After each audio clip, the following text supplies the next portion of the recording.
మరికొన్ని గంటల్లో 2025కి end card పడనుంది. అయితే ఏడాది మన ఇండియన్ స్టాక్ మార్కెట్ ఎన్నో ఒడిదుడుకులను చూస్తుంది. కానీ టాప్ 7 దిగ్గజ గ్రూపులు మాత్రం ఏకంగా 10 లక్షల కోట్ల రూపాయల సంపదను సృష్టించాయి. ఇన్వెస్టర్ల జేబులను నింపాయి. కానీ ఓ దిగ్గజం మాత్రం ఊహించని విధంగా నష్టపోయింది. ఈ వీడియోలో ఆ కంపెనీల డీటెయిల్స్తో పాటు 2025 స్టాక్ మార్కెట్ రిపోర్ట్ గురించి తెలుసుకుందాం.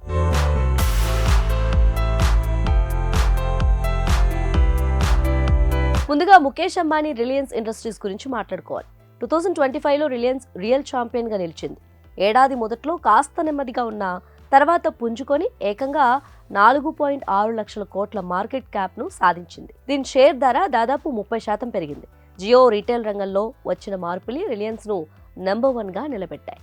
ఒకే ఒక్క కంపెనీ ఇంత పెద్ద మొత్తం అచీవ్ చేయటం అంటే సామాన్య విషయం కాదు.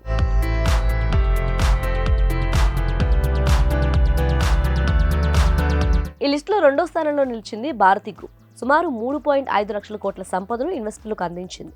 దీనికి ప్రధాన కారణం Airtel average revenue per user పెరగటం. ఒకప్పుడు 140 రూపాయలున్న ఈ రాబడి ఇప్పుడు 250 రూపాయలు దాటిపోయింది. ఎక్స్పర్ట్స్ అభిప్రాయం ప్రకారం అయితే ఎయిర్టెల్ షేర్లలో ఇంకా గ్రోత్ ఉంది.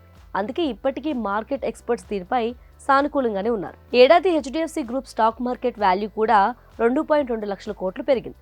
హెచ్డిఎఫ్సి బ్యాంక్ రిటర్న్స్ ఏడాది కాస్త తక్కువగా ఉన్నా సరే 2026లో ఇది వండర్స్ క్రియేట్ చేస్తుందని అంచనా వేస్తున్నారు. ఇక అదానీ గ్రూప్ విషయానికి వస్తే హిండెన్బర్గ్ సెగ నుండి పూర్తిగా కోలుకొని ఈ ఏడాది 1.1 లక్షల కోట్లను రాబట్టింది.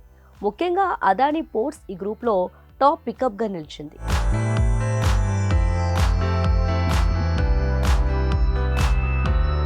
ఇక అందరినీ ఆశ్చర్యపరిచిన విషయం ఏమిటంటే ఎప్పుడూ లాభాల్లో ఉండే టాటా గ్రూప్ 2025లో మాత్రం నష్టాల్లో కూరుకుపోయింది.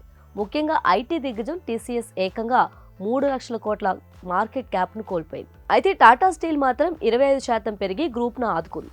ఐటీ రంగంలో వచ్చిన మందగమనం టాటా గ్రూప్ పై ప్రభావం చూపించింది.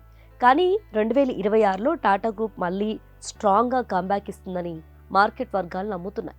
సో మొత్తానికి 2025లో రిలయన్స్ ఎయిర్టెల్ దూసుకుపోతే టాటా గ్రూప్ వెనుకబడింది. ప్రస్తుతం ఈ టాప్ 7 కంపెనీల విలువ 122 లక్షల కోట్లు. అంటే నిఫ్టీ 50లో 60% వాటా వీరిదే.